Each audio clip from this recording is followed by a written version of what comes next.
Welcome to Picks with the Professor, sponsored by Wager Lab, the show where a real statistics professor and his friends give you sports betting tips.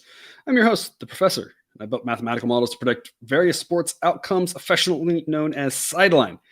More about the model in the course. This episode sets to cover all four of the college basketball games here on Thursday, March 23rd, 2023. We got the first half of the Sweet 16. In case you're new, make sure you check us out at www.pickswiththeprofessor.com/new. That link's in the show description. Give you some explanations, community rules.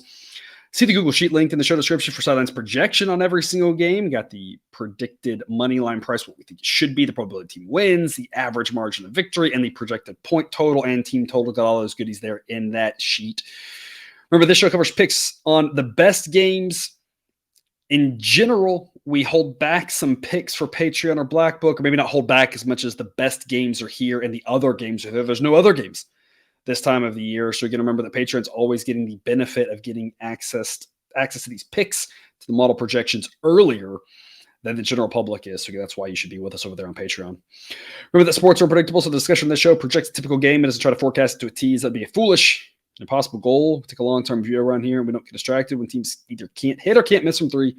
These things balance out in the long run, but are hard to foresee before they happen. In other words, please understand good and bad variance will occur. So as much as I'd like to see we'll be profitable every single day, that is an impossible reality for any gambler.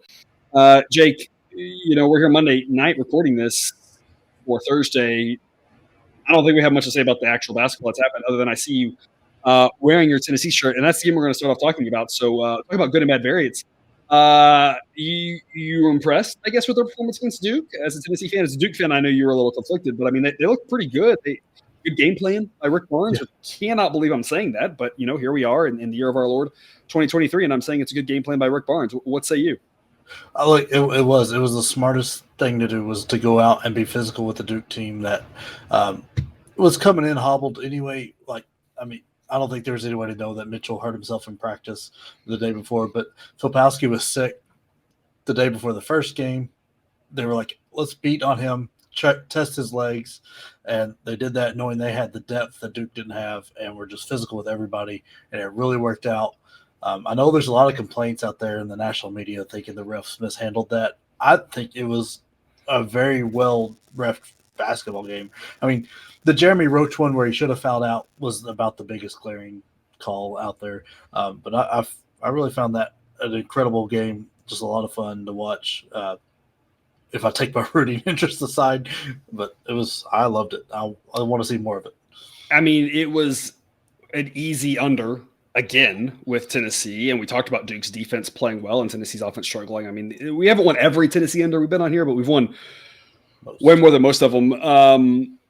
So I think it just kind of goes back to what we said, that Tennessee defense is really good, and that as good as Duke looked, part of that was they weren't really playing great defenses, and they were a good team. I thought they, would have gone a little further in the tournament, but we always talk about its matchups, right? It's matchup based, and I'm not sure that any of the other 6 teams would have been able to beat Purdue, for instance. I think the way Fairleigh Dickinson plays is what really threw them off. I think if you put Texas A&M Corpus Christi there, it's probably more of a straightforward basketball game. I think probably Purdue wins that, or you think about how many times have we talked about, St. Mary's and VCU matching up, right? One of those where that's unfortunate so early, so it's always, you often see 2 teams in the bracket that you want to advance. You like them both, but they can't because they're injured, or 2 teams that you're like, I don't think either one of these teams is that good, but we know one of them's going to advance. So, I mean, that's just kind of the way it goes here in March, for better or worse. It's not the easiest thing to do to win 6 games in a row, but we'll get to your Tennessee Volunteers pretty early, as they're going to be actually pretty early. I guess they're the second game, so we'll get to them eventually in the show.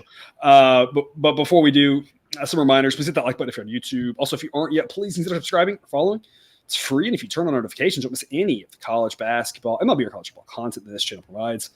Again, that Patreon, check it out if you haven't yet. You got the plays of the day, get the Discord chat. Again, you got early access. Got a lot of great benefits over there. It's worth the little bit of money that it costs you to get in there. Again, best place to get questions answered about these games, other sports from me or for other bettors. It's that Discord chat. $5 a month to get you in there. It's probably worth your investment. www.patreon.com/pickswiththeprofessor. Get you more details. Again, links in the show description. Even if you're not there, still throw that you're here. And again, if you haven't joined us on WagerLab, there is still time. It's still free to join, and there's still money being given out if you win. You get $500 fake dollars to make whatever bets you want. Spread, money line, total, doesn't really matter. A lot of fun over there. A ton of people in there. Hop in if you haven't and give yourself a chance to win some free money. There's no reason at minimum not to make an account, drop 500 fake dollars, points on your favorite pick out of all these. Money line, spread, don't matter, and see if you win. Hey, put it all on, Florida Atlantic to win. That's the biggest dog here, right? If you win, you're probably going to take home $50, right? And if not, you've lost nothing. So there's no reason not to do that. A lot of fun there as well, and because winning money is free money is fun. Reminder: all total picks are traditional 1 unit bets. All moneyline plays return 3 units. It is the risk plus win adds to 3, so we risk proportionally more on favorites and dogs. Let's get to it. But as always, take what you like, leave the rest. 6:30 p.m. Eastern, Michigan State at Kansas State. Right now, Kansas State is plus 115. The model says it should be minus 127 in favor of Michigan State. I'm seeing minus 135 for Michigan State.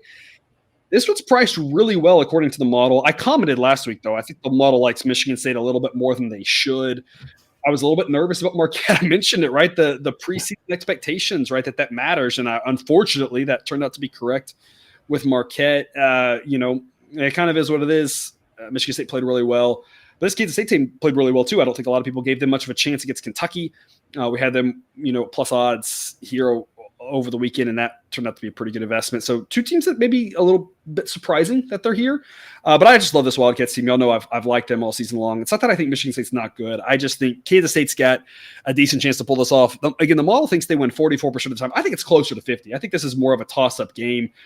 I love Tang there, the head coach of Kansas State. I think he game plans really well. And not that Izzo's not a good coach. I just think people are looking at this like Izzo's got some coaching edge here because he's going up against a first-year coach. But Tang has been schooled by Scott Drew, who's one of the best, despite the fact that Baylor could not get past Creighton over the weekend. He's a fantastic coach. Both these guys are, so I don't really think Michigan State has an edge there in this specific matchup. I think Kansas State's got a decent chance to pull it off. I think it's a coin toss game. Give me the Wildcats here at plus 115. I think it's a pretty solid investment. Total 137.5. Model says 136.9. As I mentioned, though, and again, we keep talking about the same team, so I'm just I feel like I'm, beating an old drum or whatever you want to, phrase you want to use here. Michigan State's offense played really well lately. They've been going over. Kansas State, again, you just never know. It's a great game plan. I think that over might be the play if I was going to take a total, because Kansas State tends to do what you don't want them to do, what they don't want the other team to do. They'll play fast if you want. They'll slow it down if you don't want to. Michigan State wants to slow it down. I think Kansas State's going to try to speed it up. So, I mean, if I was going to touch a total, that's what I would do, just because I think Kansas State's really going to focus on putting pressure on Michigan State. And again, Michigan State's been going over as well. So if I had to pick a total, I'd go over, but I'm just not excited about going over a number so close to 140 here in the tournament. So it's not my favorite play. I like Kansas State plus 115. I think they got a great shot to pull it off. I love the plus odds, just like we got them over the weekend. Jake, what do you got? Yeah, I can't believe, has there been a more disrespected 3 seed than Kansas State? Like, what do they got to do?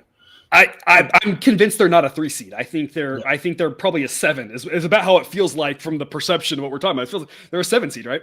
Everyone's shocked they made the Sweet 16. Yeah, like I don't know. Like, they've played well all year. They've got 2 stud players in Noel and Johnson. Like, I don't understand this. Michigan State, good team, and I'm very impressed with how they handled Marquette. They had possibly the worst shooting night I've ever seen a Michigan State team have. I think they were like 2 of 16 or something, or like 2 of 11 or something crazy like that from 3.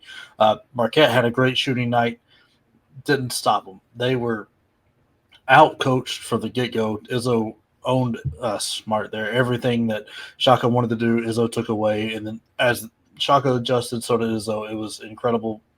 Just out maneuvering there. They played really good. I mean, Malik Hall stepped up, had a big game. I think he was very important. And this next game, man, this is going to be a tough matchup for Michigan State because Noel is so good and he can absolutely speed games up just by himself because he can get to the bucket. He can make threes from the logos. It doesn't matter what logo. If it's even in the stands, he'll make it there. And he's big. He's clutch. You've got Keldon Johnson, Johnson, who's just very, very good. They've got, if they get a third person going like they did against Kentucky, they're tough to stop. And Kentucky, I think, is a much better defensive team and a harder matchup than what Michigan State will be for this Kansas State team, because there's a lot that has to go right here. They're going to have a better shooting night. You're not going to get that similar performance. You're going to get a team that shoots 36, 37% from three is going to hit more than that this time around. So I think the over is a smart play because I think this game gets going, gets faster. We're going to get a lot more buckets than what's projected. I think it's going to take somebody getting in the 70s, maybe up to 75 to win this game. I think that's Kansas State stands a better chance of doing that. There's just too much Michigan State has to do right to beat this Kansas State team. Not that they can't do it, but I just don't see them putting up all together again, like with a week to prepare. Giving Tang a week to prepare is going to be tough on Michigan State. And it's like we talk about, right? We're talking about an average game. It's not that Michigan State like you can't do it. It's just on average, we think that it's going to be easier for Kansas State to win than Michigan State. Last thing I want to talk about with regards to total, we talked about Kansas State, Kentucky, and Kansas State trying to do the same thing, speed Kentucky up. The model went hard under, and the game barely stayed under. The total was over the model's projection, but under the book's projection. I think that's a perfect example. This one, the model says the total's spot on, but I say the same thing, that I think it's going to go over the model projection, which means it would go over the book's projection as well. So hopefully you follow that logic trend there. Again, I do think over makes a lot of sense, and I also think you get plus odds on Kansas State. Just too good to pass up. 7:15 p.m. Eastern, Arkansas, UConn. I've kind of talked about it a little bit before, right? When you get to these tournaments, you just end up in weird spots where you're kind of just like constantly fading the same team because someone has to win, and you're not right on every pick, and you're constantly backing the same teams because someone has to. It leads to interesting situations with these one and done tournaments because you're kind of in this like never ending loop. It seems like. Model loves UConn. I mean, I said that from the start of the tournament. There's a reason I picked them to go deep. I loved them this last weekend. Both games. Love them here. A-grade pick on UConn at minus 175. Model says it should be minus 346. Model says it should be UConn minus 7.7. It's only 3.5. Anything better than minus 6 is an A-grade play on the Huskies. Look, Arkansas is playing really well. I don't want to take that away from them. It's just I think this UConn team is really good. I think Arkansas's a top 25 team, maybe a top 20 team, maybe top 15. The way they're playing right now, it's really impressive. But as good as Arkansas has been, UConn's overperformed their projection by even more than Arkansas has. And I've got UConn as the third best team, but not just at the third best team by rounding error. It really is a top three between Alabama, Houston, and UConn. And they're all right there. And there's a big gap to number 4, who is a team we're going to talk about here. To wrap up the show. So, I mean, I just think the UConn team is really good. It's not sticking anything away from Arkansas. It's just, I think that UConn should be a bigger favorites. I love this Huskies team. They've been so great to us. They were so great at the start of the season, middle of the season. Again, who the heck knows what that was about, but ever since they got things back rolling again, they've been just a buzzsaw, and I expect the same thing here. I think this UConn team is insanely talented. I think where Arkansas kind of gets some teams, they've got some pretty athletic players on that team. And I just don't think that's going to matter against UConn. I think UConn just be way too much over. 175 is a bargain price, in my opinion.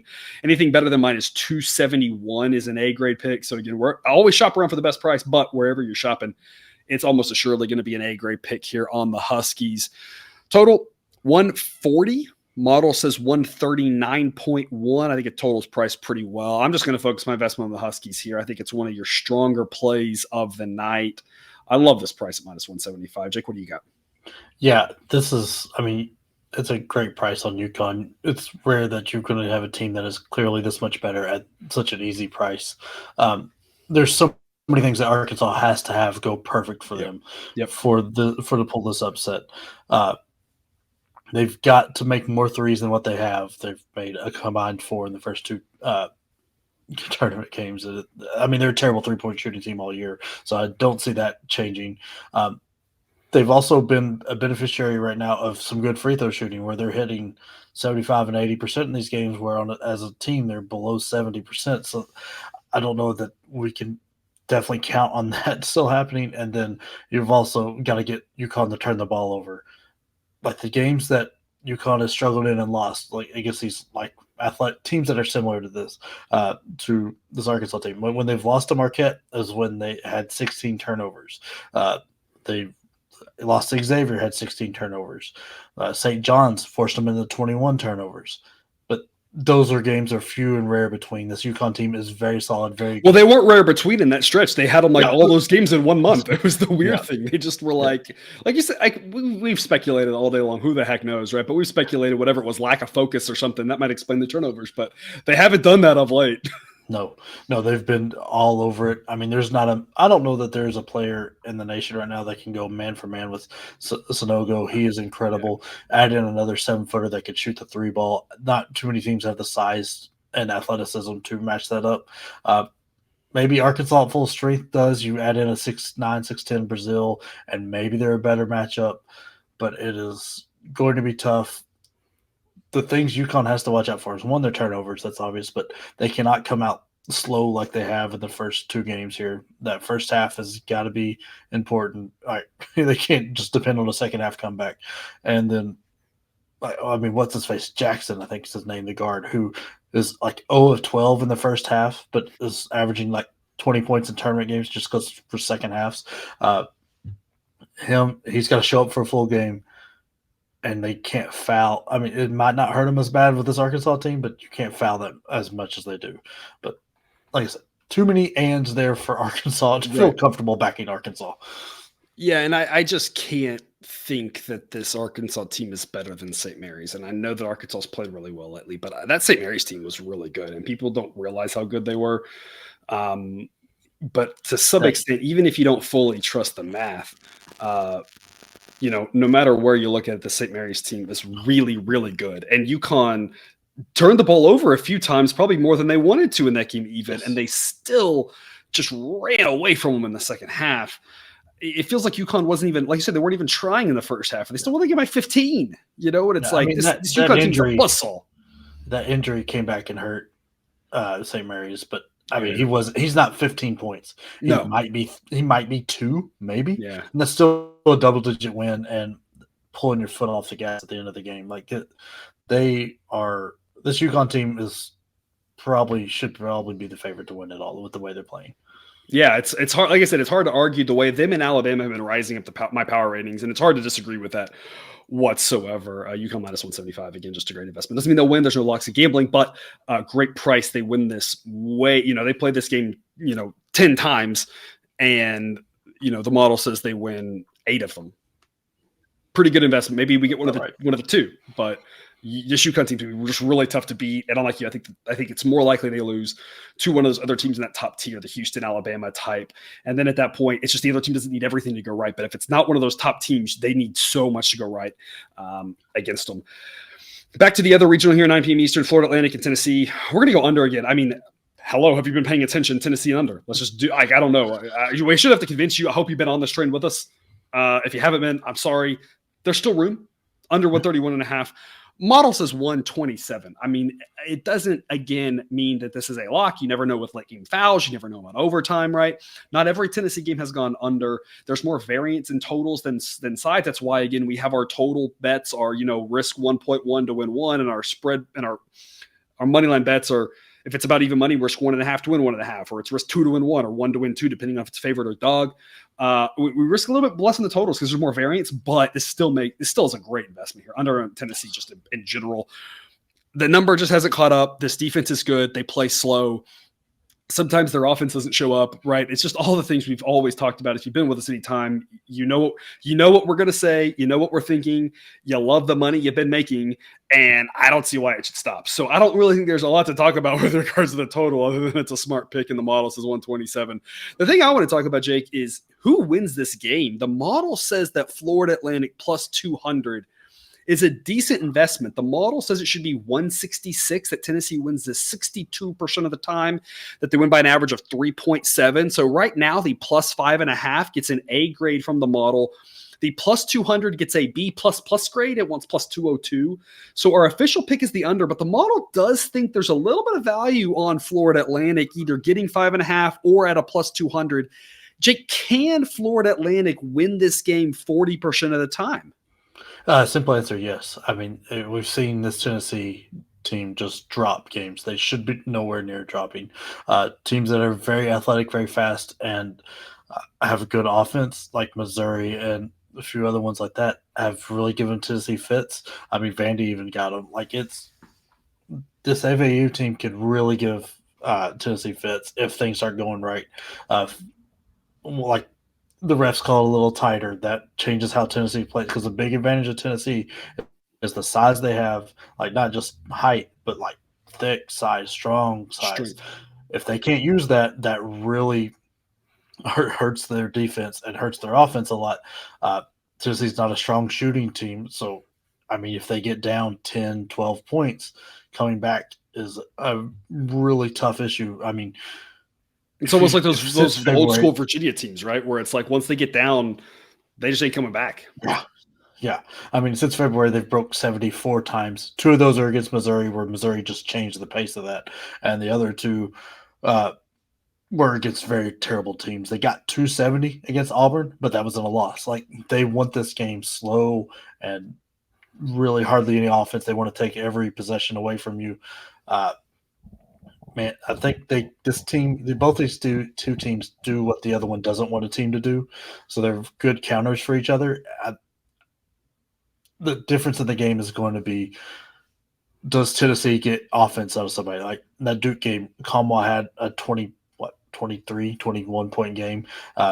Vescovi shot the ball well, got some points out of some random other players, but does Tennessee find somebody that besides Vescovi, because he's been the only consistent offense to score, and can FAU get Jonell Davis going and not like get him shut down? Because you saw what Fairleigh Dickinson did when he wasn't going and wasn't scoring well. Man, FAU really struggled to score. He's an incredible player. It's going to be fun to watch this game because this should be one of the better competitive games that we've had, and it's got a lot on the line for both these schools. Because FAU's never been here before, but I don't think Tennessee, at least in my memory, has been to the Elite Eight. So this is a very, very big game for both teams here. I think back to that first game that Tennessee played against Louisiana, and I think I watched that game, and I think Florida Atlantic does everything Louisiana did, but does it better. They're a better version of that. And so the thing is, I don't know what that means necessarily. And this is, again, where sometimes we're going to tell you like, hey, we love this pick and we're really recommending. Other times we're going to may ask you questions as a viewer and see how you respond and if you answer one way, then you play one thing, you answer another. We're trying to get you to think, right? It's one of the teach a man to fish things. But I think back to that Louisiana game, and there were stretches in that game where Tennessee looked dominant and they were just going to run away with it. And there were stretches where they disappeared. And, the fact that Florida Atlantic can do all those things Louisiana did but better, are they going to prevent Tennessee from running away and hanging the whole game, or so that those runs give them the lead rather than catch them up within 4? Or was that Tennessee just kind of taking their foot off the pedal, and the fact that Florida Atlantic's a little bit better version doesn't change much because they just don't take their foot off the brake and they can still handle that? I think there's a lot of questions with regards to who wins this game, and I think it's kind of the model's take as well that the plus 200 is just a decent flyer, not maybe just a half unit, quarter unit, something small. Just have a little something on it because they could pull the upset. We've seen Tennessee disappear. But no matter which way you're playing that, whether you're taking points, taking money line, whatever you're playing, again, the under, just another solid investment. They're not all going to win with these Tennessee unders, but so many have won. You just can't pass up the opportunity. Oh, for sure. I mean, it's also the first game in a new gym, in a new environment. All that repeats. I mean, look, what? So you're saying first half under too? Yes, I'm leaning that way pretty heavily because it's new gym, new everything like that. Yep. You're going to be jitters because none of these players have been here before. Yeah, I think we come out slow, and I mean, like I said, Tennessee scored 58 in their first game in Orlando. This is Madison Square Garden, right? Like everybody dreams of playing here. So both these teams could get a little tight there or pass up a shot they shouldn't pass up because I'm not sure about it. Like, so there's a lot of that coming out. Or I want to score here and they take shots they shouldn't, right? There's just a lot of ways it can go wrong with regards to low scoring here. Which takes us to the nightcap. I cannot wait to see if Gonzaga wins this. Gonzaga UConn. I've got Gonzaga as the 4th best team. Gonzaga is the 4th best team in my ratings. UCLA, unfortunately, not 100% healthy. It hasn't mattered so far. I'm not convinced they played anybody where it would matter necessarily. I think that this UCLA team would be ahead of Gonzaga if they were fully healthy. We've got another new injury now that We're not really sure about that rolled ankle at the end of the game, how that's going to affect UCLA, but still, of course, without Jalen Clark, still matters. This UCLA team, really, really good. But again, with the injury situation, I've got them down to 15th. I think Gonzaga should be favored here. I've got them favored by 3.8. They win this game 63% of the time. Look, again, when you get to this point of the tournament, every team has won 2 games. So I am going to pick against it. If I pick a side, I'm going to pick against a team that's won 2 games. So you can spare the comment of, did you see them how they played last weekend? Yes, all these teams won 2 games last weekend. I watched like just about every game, right? So I mean, I get it. The point being, Gonzaga's just looked so good. We've talked about it a lot down the stretch. They dismantled St. Mary's the last couple times they played them. They dismantled everybody in that conference. This team, Gonzaga, gets a bad rap in the tournament because they've had a couple of really early exits. But on average, this team plays well in the tournament. They play up to or better than their seed more times than not. That's not the narrative, but the narrative isn't true in this case. And the narrative isn't always true in general. I think we all can think of a time where that's the case. So I don't think the narrative fits Gonzaga. I think this team is really good. I love the way they're playing. I've got them as the best offense in the country. Obviously, it's going to be a tall task with UCLA's defense, and I wish UCLA was fully healthy with Jalen Clark in there. It would be just a strength on strength, Goliath on Goliath, heavyweight, Mike Tyson, Evander Holyfield. I'm running out of analogies. Matchup. It would be so fantastic. But I just hope this UCLA team, I think this is where the injury bug really bites them. Again, I've got Gonzaga winning this almost 2 out of 3 times. Model says the correct price should be Gonzaga minus 169. So as I'm always saying with some of these big edges, Gonzaga, shop around for the best price, but wherever you look, it's going to be an A-grade play on the Zags. Total 145.5. Model says 145.1. Both these seem to be going over. I don't know. Over's probably a better play because you got a chance of overtime or late fouls. Should be a tight game. If I had to pick something, I'd pick over. But the Zags are just too big of an edge here in a game where fully healthy UCLA, different story. Not fully healthy UCLA, I love plus odds on the Zags. Jake, what do you got? Yeah, I was fully preparing this game for all the reasons to back UCLA because Gonzaga was going to be favored. UCLA's injured. Everybody knows that. They've not really played anybody. And then the line comes out, and I'm like, oh, scrap everything I just said. Right. This is like this is shocking. This game is relatively simple, but like very complicated. Just like we talked about with Kansas, you take out DeJuan Harris, they're not as good. Simple, hard to do. Pace, right? This is everything about pace. If you look at Gonzaga's schedule, the games they lose against good teams. I mean, throw out Purdue. Purdue's a slow team, good team. Had a weird shooting night. Apparently, what we thought was going to be the Purdue we saw all year was just happened to be a weird shooting night where they got 84. But Baylor beat them 64-63. Loyola Marymount 68-67. St. Mary's 78-70 in overtime. Right? So those are low-scoring, slow games where they win against a good defense. The times they beat good teams, they ran the ball, got in a track meet, 88-84 over Xavier, 88-72 over Kentucky, 100-90 over Alabama, which was basically a home game, 77-51 over the same St. Mary's team. They just ran them out. TCU this last game, 84-81. They want to go fast. Who can dominate that? And I think you're right. The injury is where that's going to come into play. You're going to get foul trouble because Timmy is great at drawing fouls. He gets away with murder down there, I think, because of reputation. But he's earned it. He's also good enough that he's earned. That's the star player. That's the way it happens. For better or worse, it happens here. It happens in the NBA, right? It happens in the NHL. We see it all the time. It happens in the NFL, right? Your star players get more calls.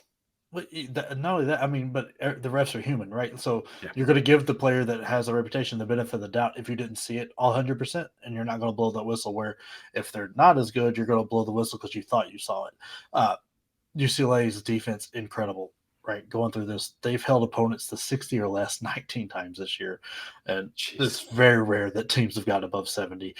It's wild how different these two teams are, but I just think the injury there's going to be foul trouble or something like that where UCLA is not putting their 7th best player out there. They're looking at 9-10 because of injuries and all that, and Gonzaga is going to be able to speed the game up. Tiger Campbell is not going to be enough to control the pace here. Hawkes is the fun battle to watch is going to be if Hawkes and Timmy end up on each other, because that's going to be an absolute blast to watch as good as those two guys are. Gonzaga is the play. Getting plus odds on Gonzaga here is incredible. Yeah, I'm like you. I'm surprised Gonzaga isn't favored. I don't know if there's any home court. This game's being played in Las Vegas. I don't really think there should be, but maybe that's a little bit built in. Maybe it's just, again, UCLA, the reputation and the run they made last year. UCLA team is incredible. And again, I'd have them top three, top four at least. It's just the injury and to Clark, and now maybe the rolled ankle situation here of what happened at the end of that last game. Yeah. Just not 100% how that's going to affect UCLA, and that just takes their defense from oh my gosh, you can really slow down Gonzaga. But now I'm just not sure if they can slow them down enough. And Gonzaga, at this point, just needs to get to 75, really. If they can get, into the 70s, they got a really good shot to win this game. And I'm not sure this version of the UCLA team can hold them below 70. Fully healthy, maybe can. I think it's a much better game. But as I think you said, plus odds just way too good to pass up on the Zags. Yeah. Jake, any parting words then for the viewer as we sign off here? Yeah, right now I am on top of our bracket pool, so props to me. I'm going to go ahead and give those props to myself because I know it's not going to last long. So, who did you pick to win? I had Duke winning it. Yeah. Hey, it was a plus 2,200 pick. It's not like I took the favorite. That's true. Did I take the favorite? I probably took the favorite, didn't I?